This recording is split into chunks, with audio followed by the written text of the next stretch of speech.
Good morning, I am Anuradha Meda, working as Assistant Professor, Department of Mass Communication and Journalism in St. Joseph Degree and PG College, Kinkoti. So today we are going to discuss about ethical issues in journalism.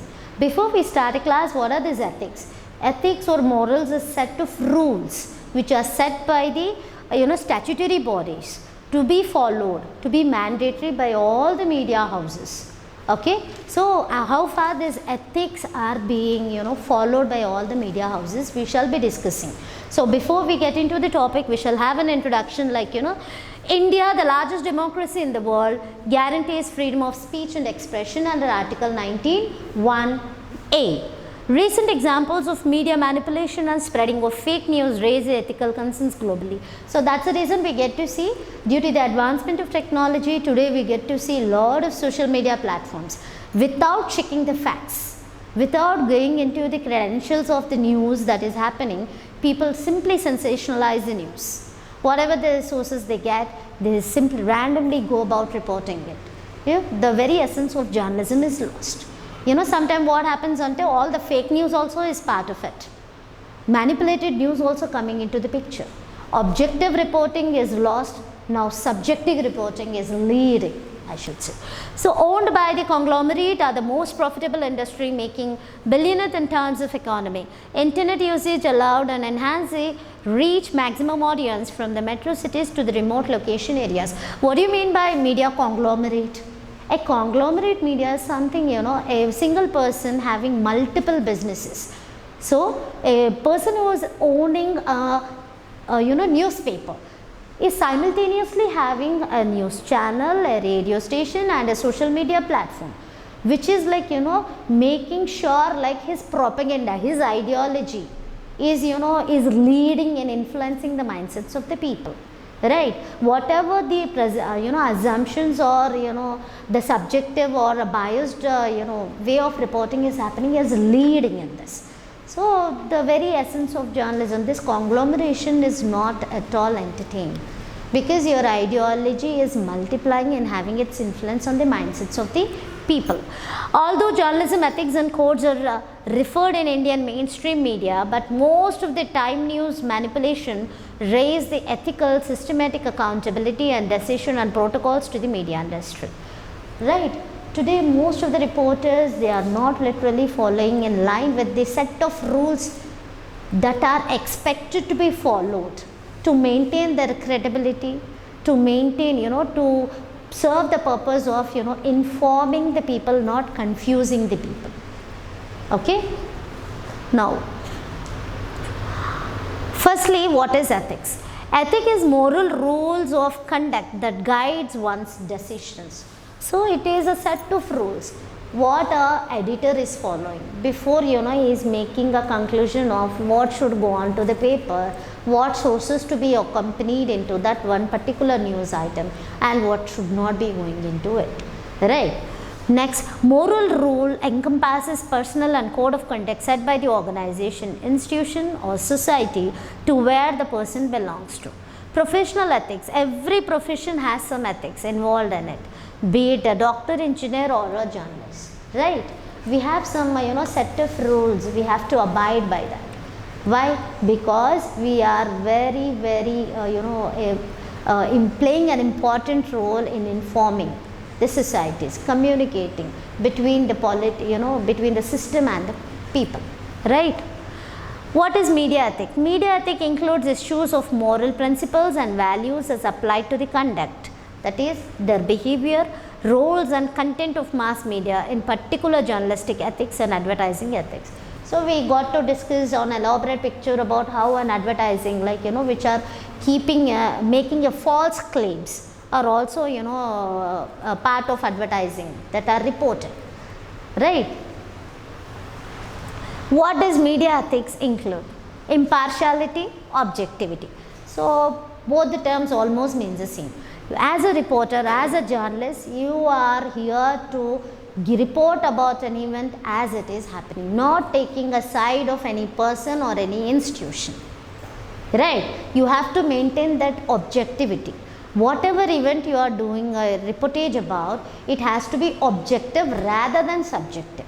supporting some person, some party, some organization, right? But today's scenario is totally different. Okay, let's not get into the critical, but the very essence of ethical, ethics of journalism says that any reporting starts from maintaining accuracy to that of, being objective. Accuracy, as it is reported, correct facts are going into it. Objectivity, without taking side of any person, any party, any organization, you are maintaining a balanced reporting. Fair reporting happens. Okay, then comes no hidden agenda. But what do you mean by that? And there is no ideology of influencing the mindsets of the people. As a journalist, you should make sure that when there is an agitation, for an example, the other day I was quoting, and as part of reporting as well, when there is an agitation going on, don't just report from one perspective of agitators. You have to address to the what are the complaints they have. What is the agitation all about, against whom the agitation is. Both the sides have to be reported as a reporter. There is no hidden agenda like you belong to some particular section of community or a region or a student organization, you will only do a reportage about it, and the other things you are going unheard, unreported. It should not be like that. Your personal opinion, personal ideology should not meddle with the news happening. Okay, no hidden agendas should be there. As fair as it is, you should report it. Okay, then you should have a balance, that was unbiased or a balanced copy. Then we have privacy. Yeah, whenever you report about some a prominent personality, how far this news is credible, you have to check it before it gets published. But today's scenario, why all the media houses are in crisis, highly debated, just because they are not following all these ethics. Privacy is required, especially in terms of victims of rape, or a juvenile, a child accused in some allegations. Their credentials should not be reported into the media. Why? Because their very surveillance in the society becomes difficult.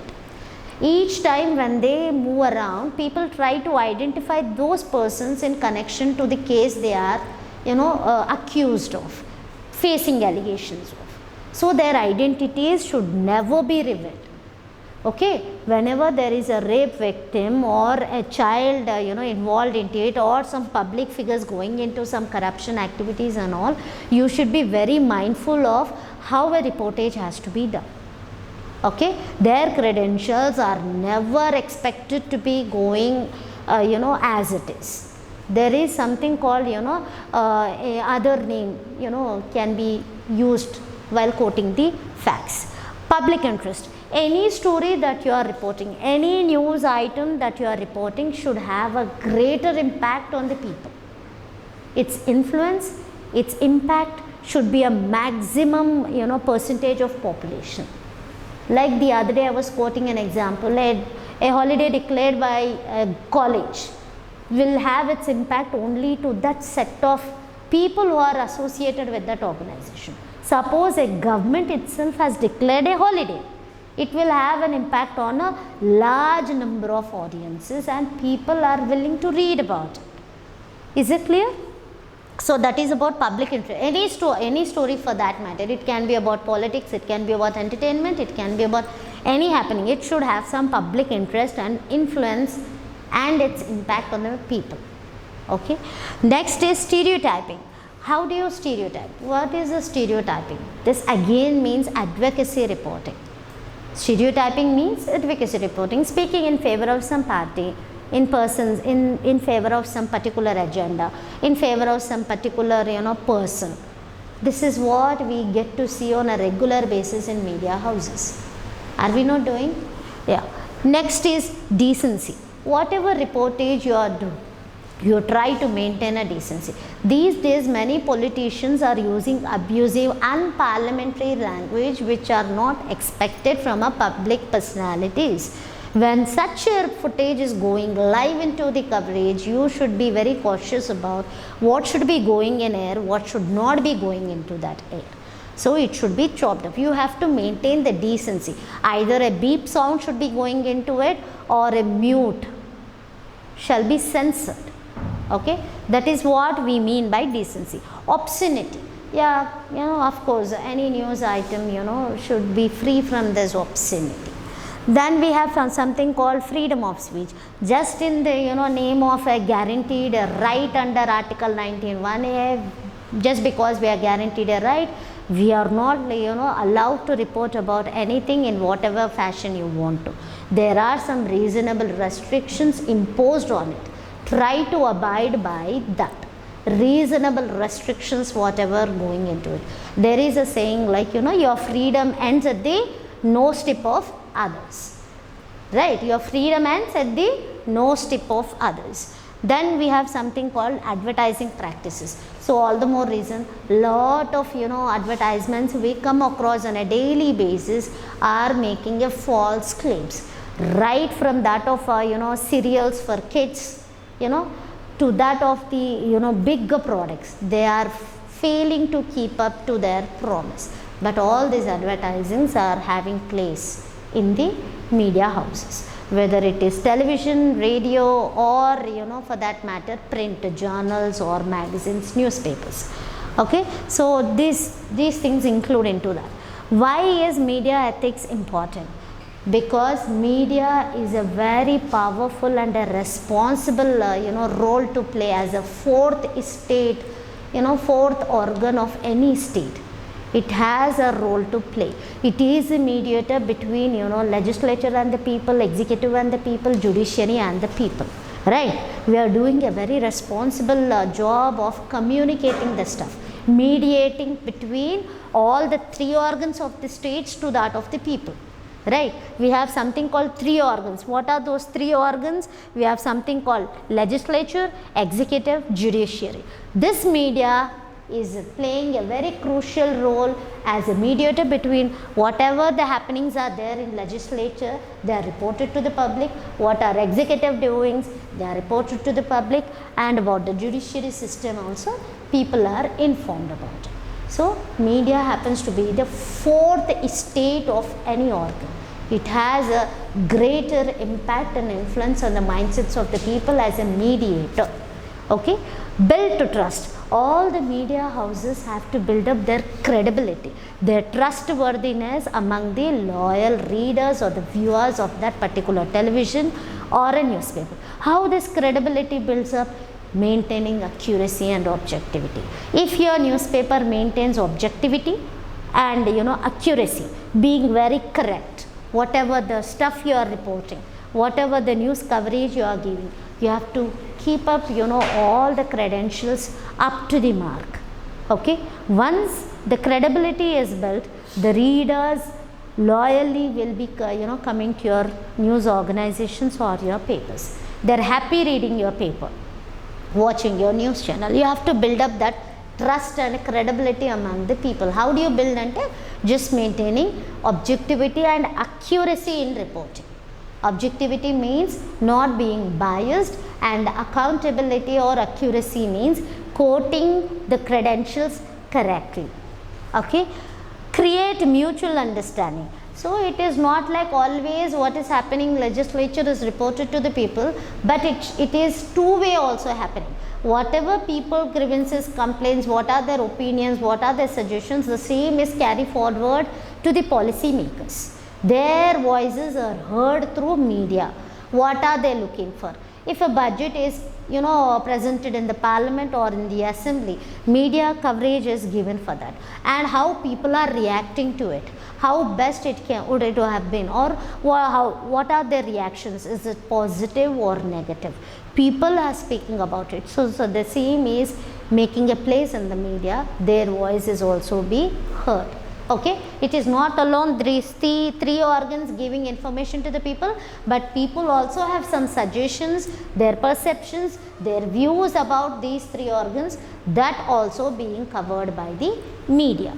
Next is limit government intervention. What do you mean by this limit government interventions? So whenever you do this coverage of any political party or any press conferences of politicians, either ruling or opposition. You have to have a objective way of addressing the issues, not like from point of view of one particular party being a propagandist, or from a particular point of any person as an MP, as an MLA, not from their perception. As a journalist, you should be independent of, not speaking in favor of anyone.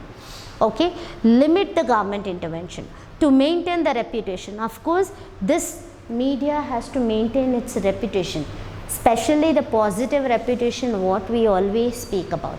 How this positive reputation means popularity, right?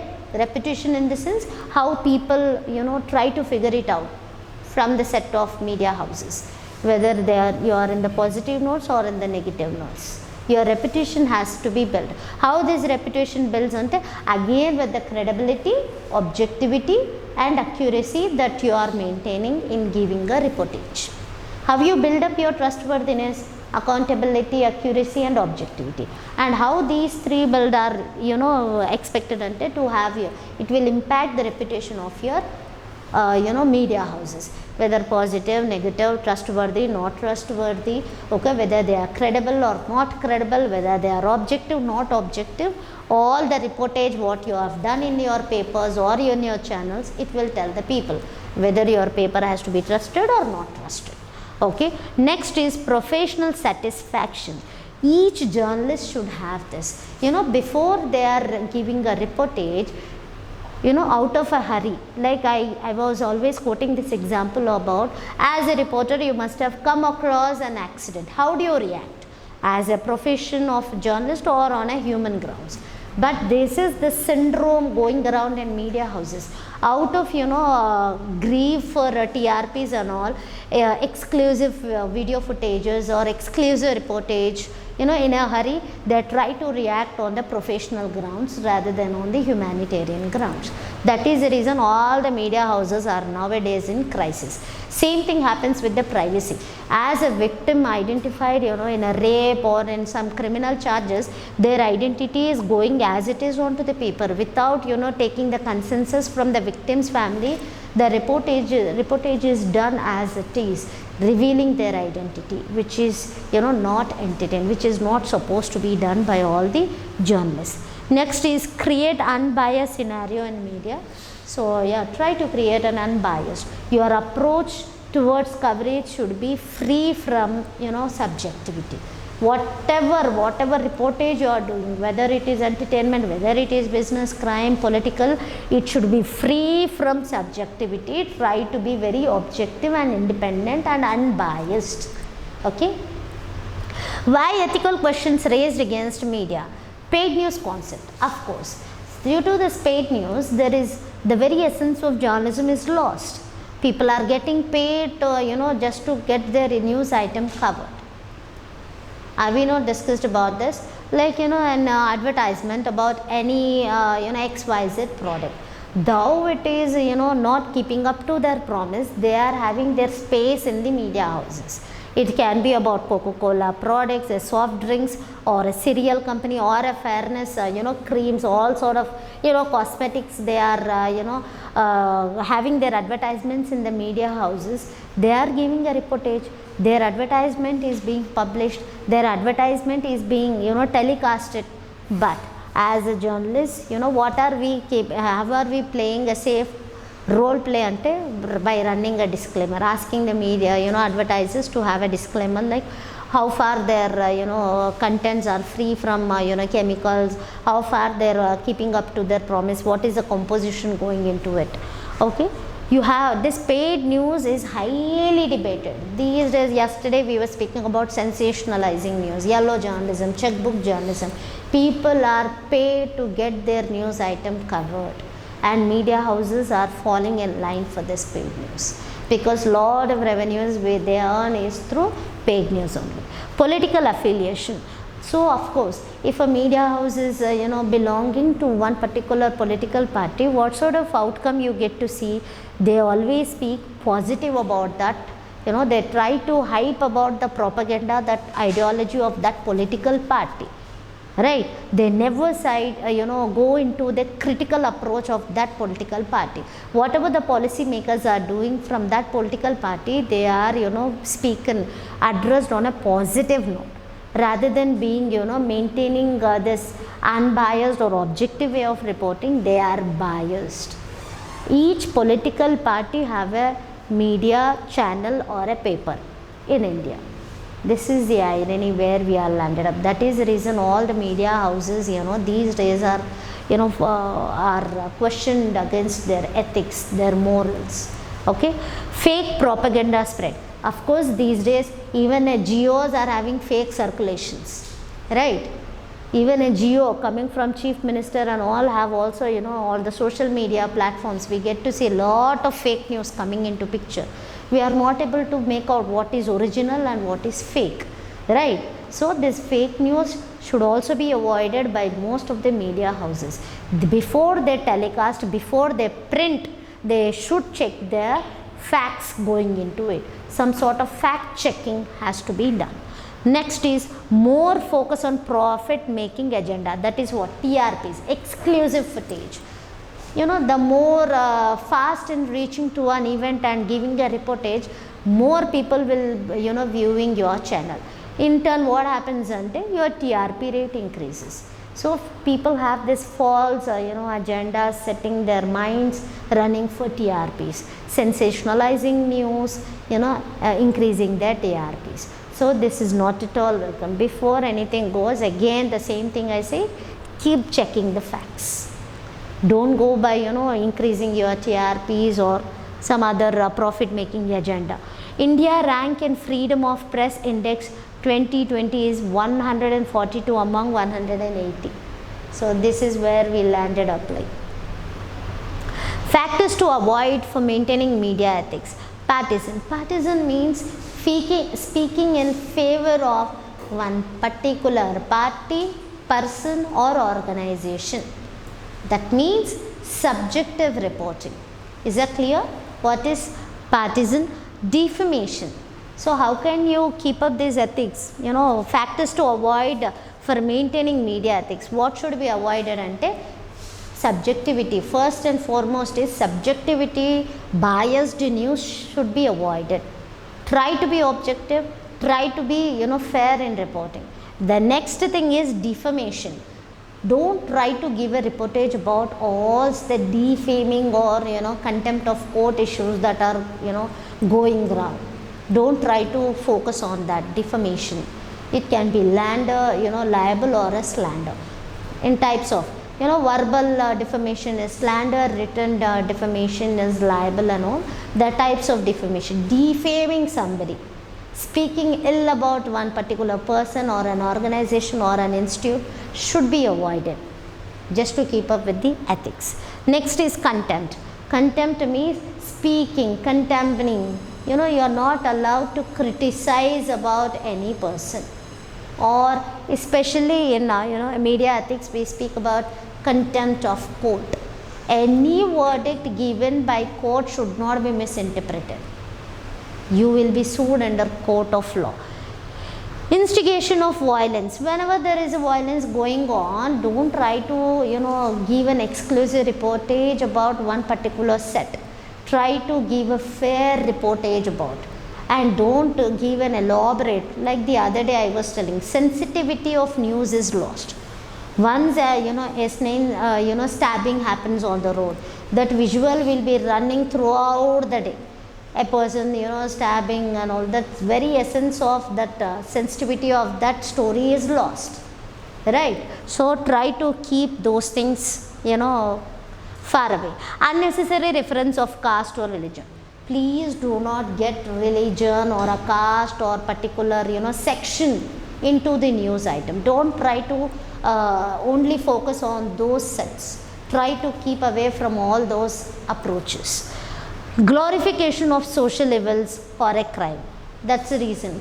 The other day I was quoting one movie about a smuggler or a pickpocketer, or for that matter a don. Okay, these sort of things should be not be hyped at all, sensationalized.